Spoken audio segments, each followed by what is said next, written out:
Welcome to part 8 of my journey with ESRD. I am currently, we are, as Hubster driving, we are currently on our way to the hospital for the heart surgery this morning. It's just 4:04 in the morning.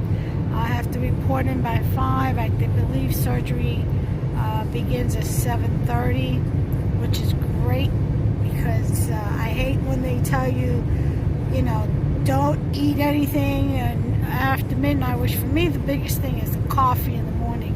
You have to have it, at least 1 cup, So I hate when they tell you, don't eat nothing after midnight, and then surgery is not till 11 or something like that. That's hard, but this is pretty early and in a timely manner, so I shouldn't be too bad off,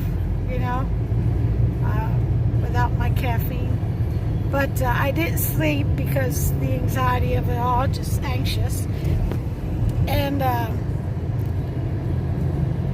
so I'm hoping to get some kind of rest when I get there, but probably not. It's hard for me to sleep when people are hustling and bustling and you're, I'm trying to pay attention to what they're going to do next and all this other stuff. So, but I know I'll be asleep once they knock me out for surgery.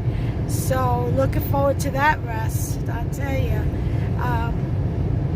Praying it's not a permanent one, although either way for me and my belief it's a win-win.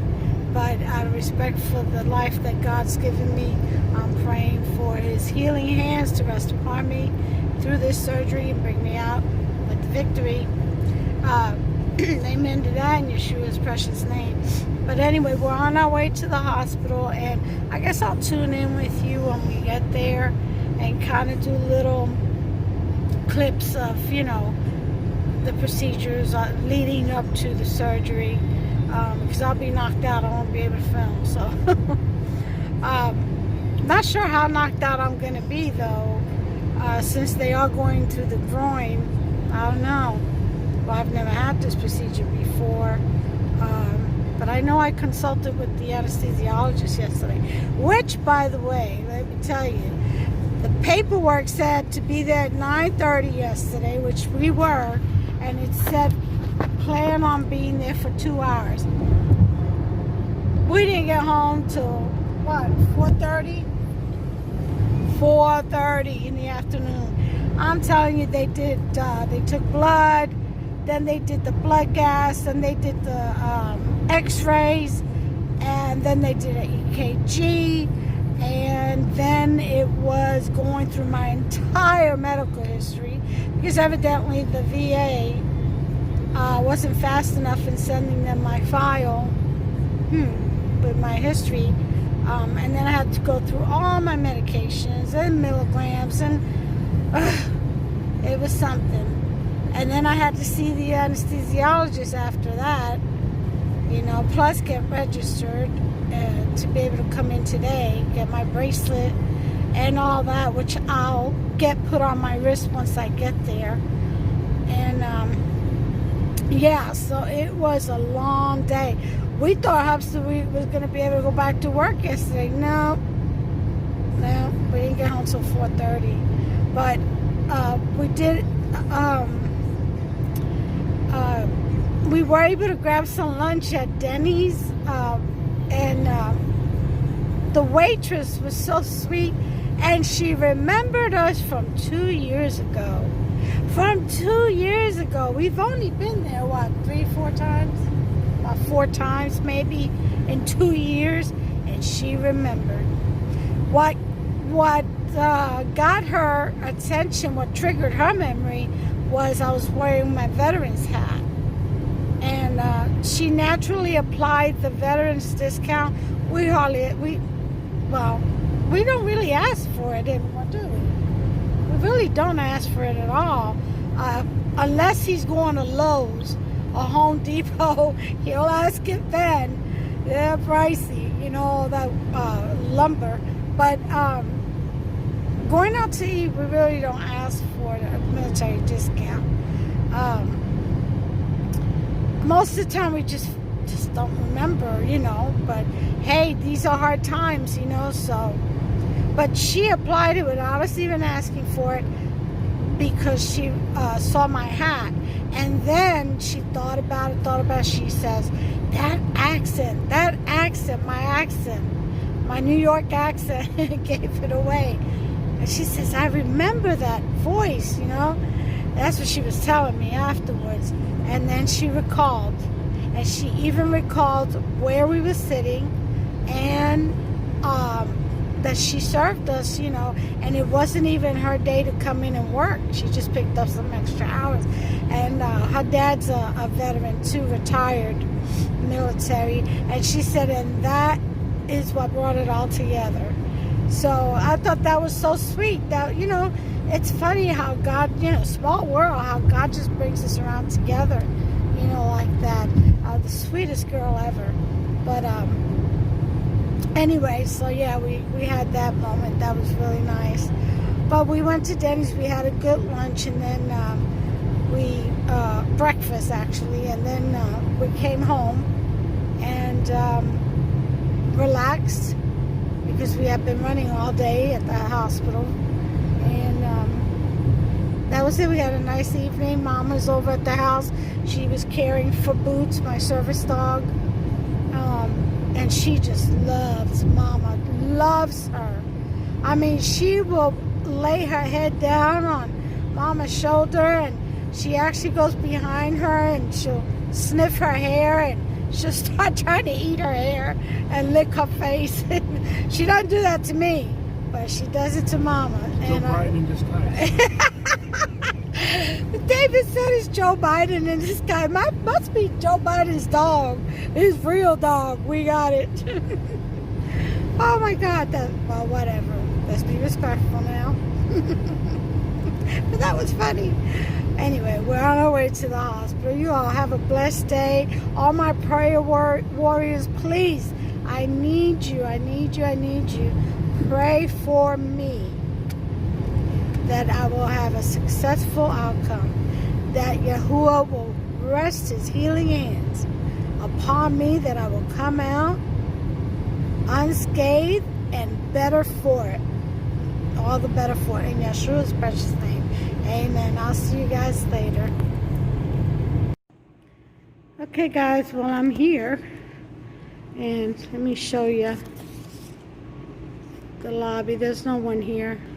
I'm early, completely empty. Nobody here. Not even at the COVID check-in station. So I just have to wait till 5 o'clock and outpatient registration opens.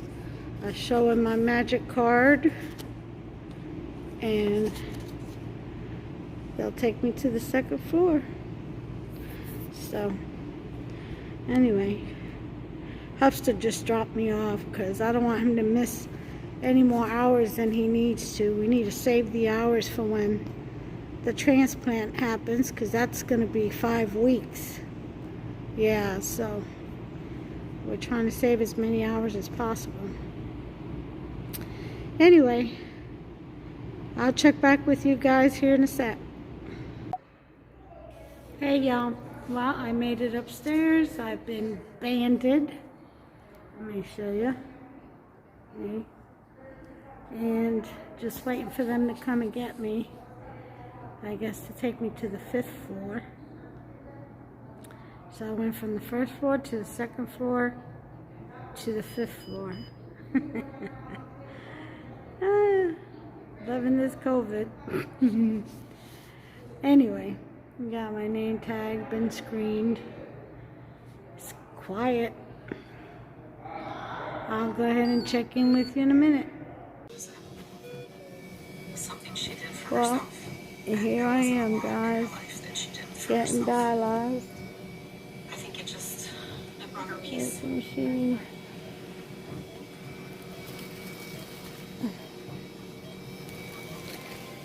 So at the hospital, surgery went very well. Everyone says I have more color or that I look better. I don't know. But it's about a little bit after 7. I have to be here till almost 9:30. And I got dinner waiting for me upstairs. So I haven't eaten yet. And I'm sorry. But everything has gone well. Surgery was fine. Had a little bit of a bumpy road with nurse and pain medication. But, I mean, even the manager came down. But it got all straightened out. I'll talk to you guys more about that when I get home. Alright. So, I just wanted to touch bases with you. So I'm dialyzing now, and I'll dialyze again in the morning. And then I should be going home in the afternoon. But I feel better when I walk. That's for sure. But I'll talk to you guys some more later. Good night.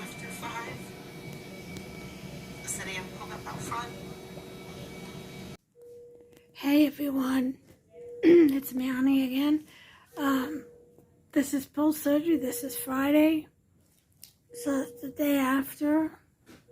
I just came upstairs from dialysis again. Well, you can't see it. And all went well. They're getting ready to give me some magnesium. There's the pole. They're going to go get the bag. And what that's going to do is relax the heart muscles. So other than that, everything is fine. Not sure how much longer I'll be here, but I'll be home this afternoon, early evening, which is awesome. The experience, not so bad, but I'll talk to you guys later. I just wanted to catch up with you. Hey guys, well, time to go home. It's Friday. It's about a little bit after 5, and Hobbs is here to take me home. Hi, Hobbser. Hello. He's silly. But I'm feeling good. I'm feeling better. There's just, for some reason, they put a catheter in when they did the surgery.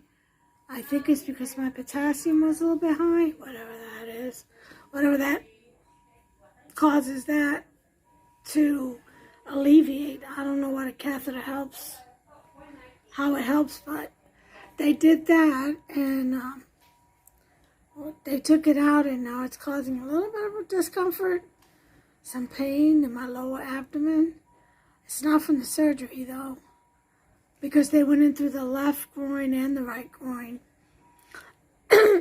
But the pain that I feel is in the middle, and I think it's from the catheters, my urinary bladder or something. Definitely. I mean, it's only been scarred twice, nicked, I should say, twice. Once when I had my youngest son, he went into fetal distress, emergency C-section. And the other time when they had to do corrective surgery, because from that C-section, they either failed to sew my uterus together, or it split apart, and one half, it dislodged itself from where it usually sits, and one half, it looked like a chicken cutlet, the doctor said. One half was attached, had attached itself to my abdominal wall, and the other half to my urinary bladder. So he had to go in there, and he said like there was this much space. He had to cut the uterus away from it, from the abdominal wall and the urinary bladder. So he did nick it. So I got nicked twice. So I get, with dialysis, frequent UTIs. Used to. I haven't in a while. Thank you, Father. Those things are painful. So the only thing I have going on from dialysis as a side effect is restless leg syndrome. So I got me a weighted blanket. I ordered a portable heating vest.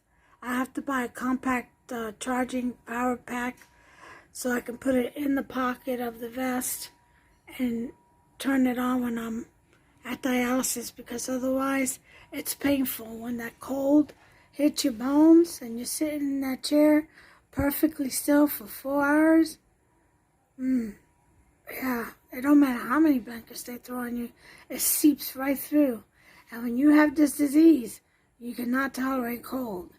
I mean, not at all. And for it to seep into your bones, it's very, very painful. So, it's kind of a scary thought whenever I have to go to dialysis.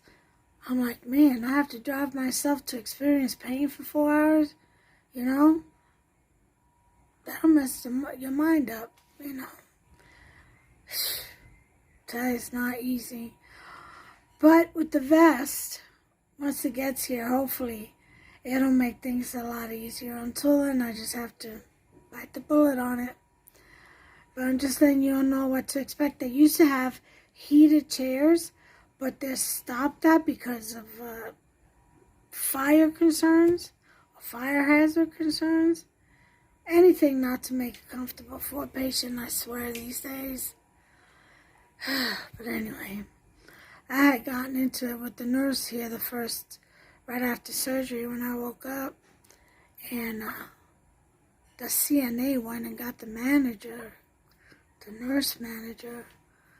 And the nurse manager was upset that I was upset and brought in the whole surgical team into my room, anesthesiologist and all. I'll tell you that about it next time when I get home. I'm telling you, it was something. But I'm glad she had my back. Anyway, I'll talk to you guys in a minute. I'm getting ready to leave there. Printing out my discharge paper. You know this takes forever. Because there's only 2 nurses on the floor. And they've got a full house. And they don't have anybody else, just 2 of them.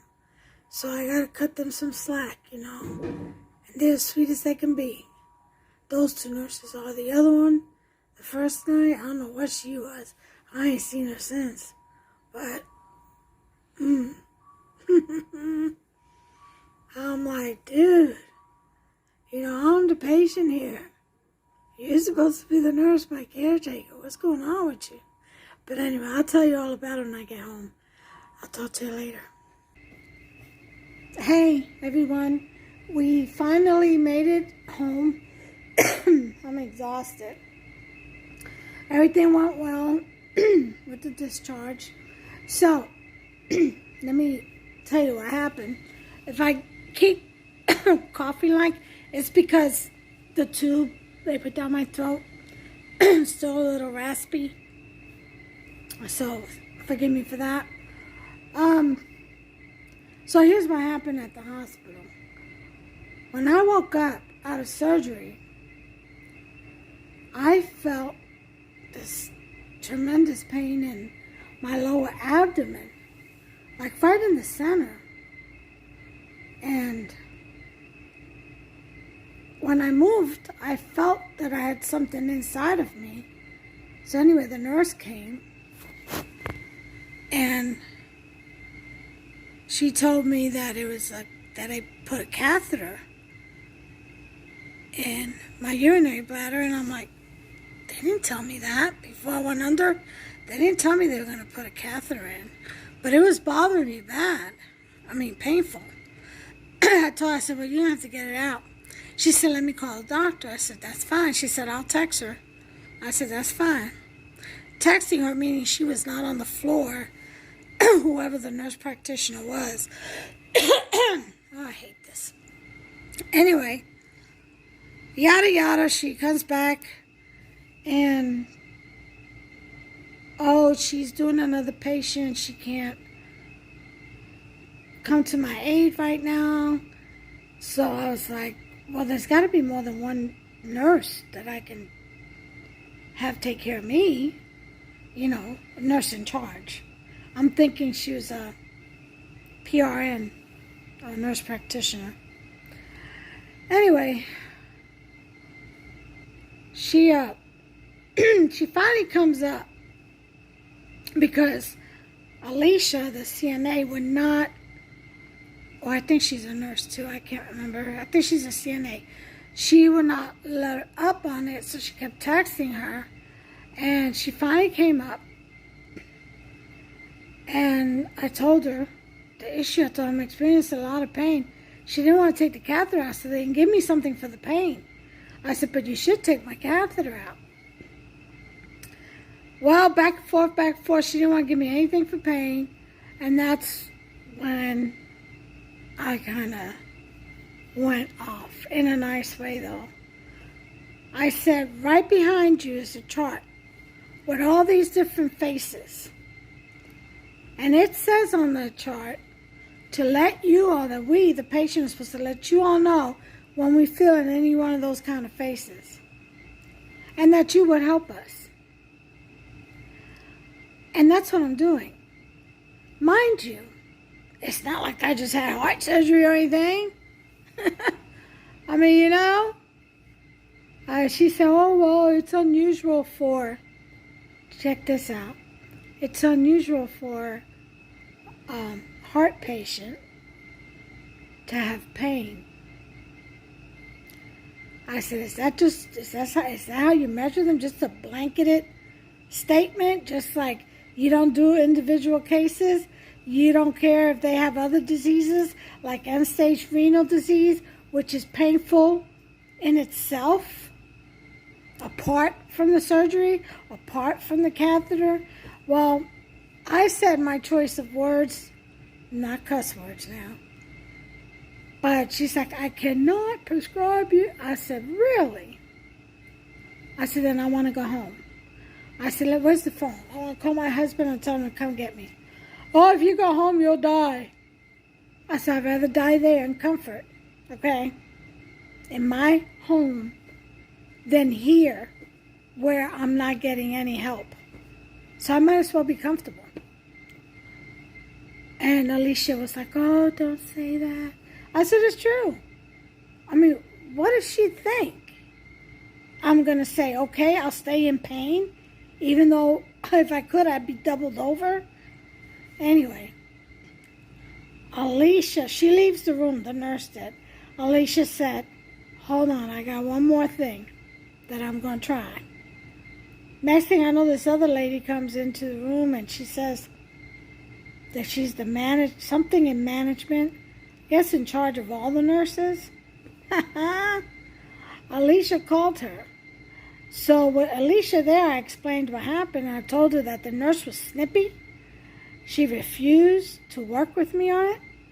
Anyway, and to listen to me. So I went through the whole thing with her, and she listened, and she said, give me just a second, I'll be right back. That woman went, and she got the entire surgical team, anesthesiologists and all, including that nurse, in my room. And she turned to them and she gave them the 3rd degree. She asked them, why did you all insert, the surgical team, why did you all insert a catheter in Mrs. Talbot when she was having surgery? This is not usual for that surgery, heart surgery. And they said, oh, well, we felt it would help because her potassium was a little high.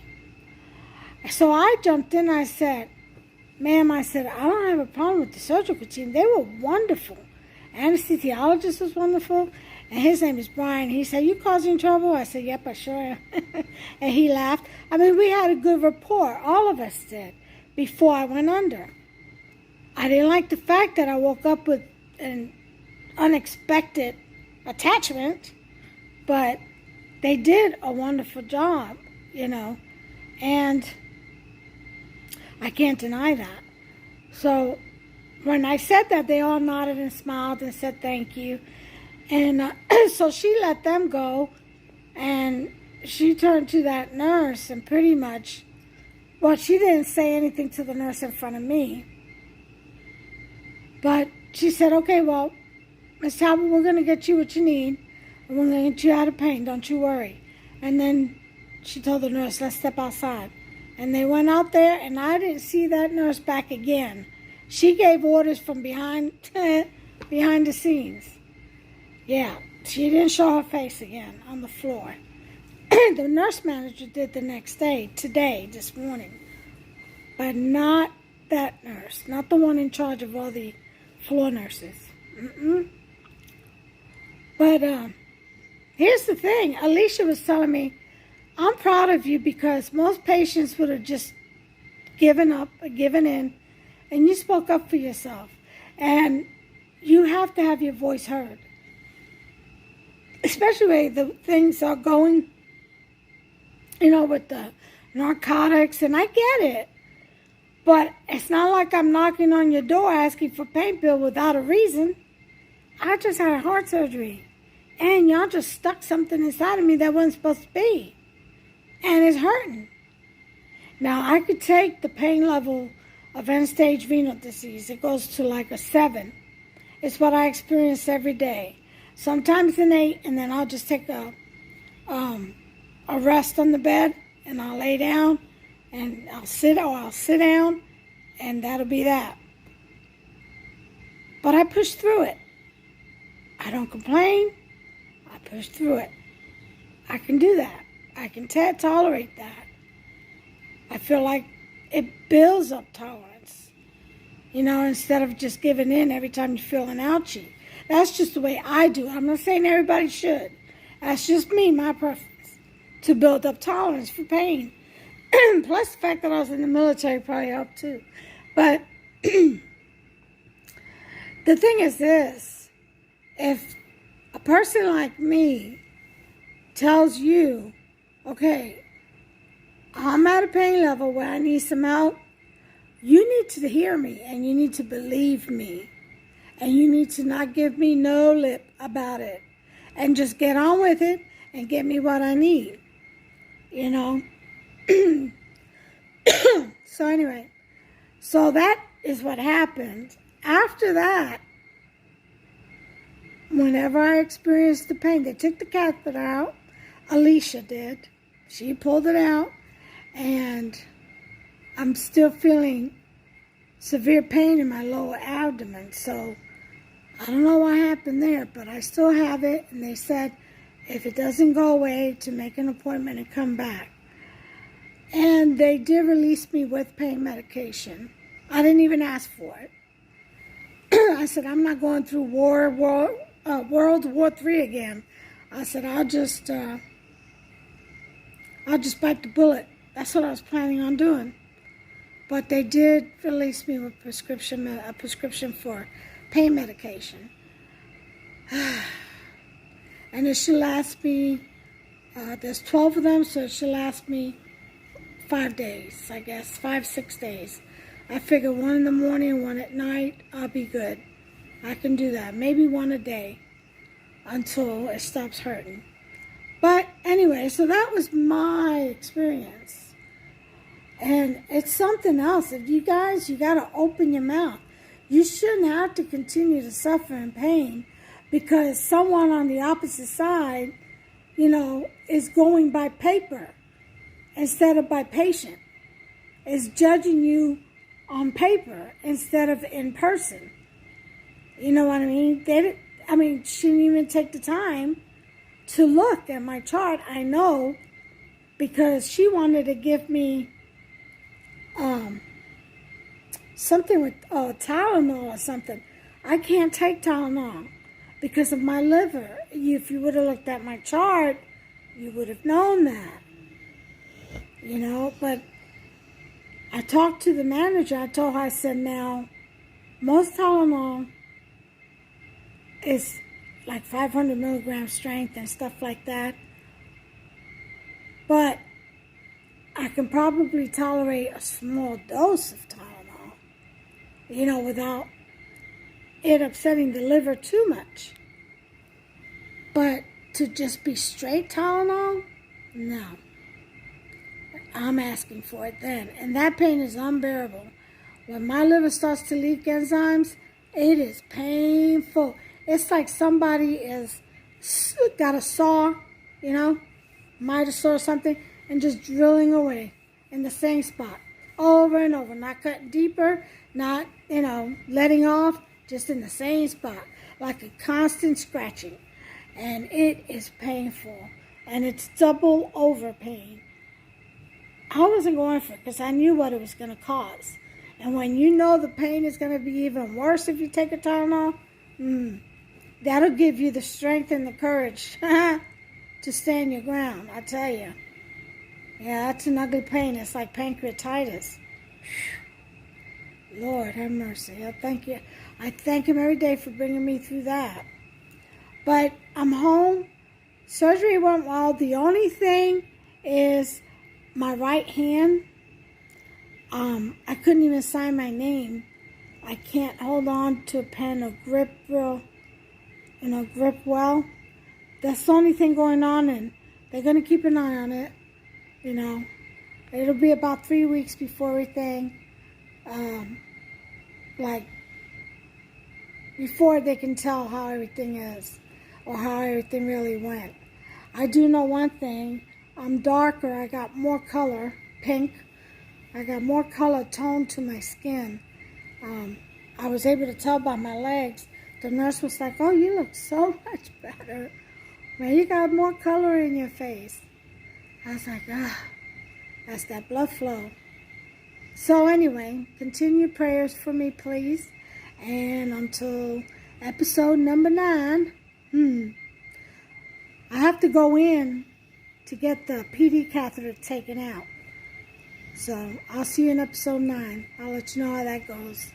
God bless you all. Take care of yourselves, please, and one another. Stay safe out there. Stay frosty. Bye.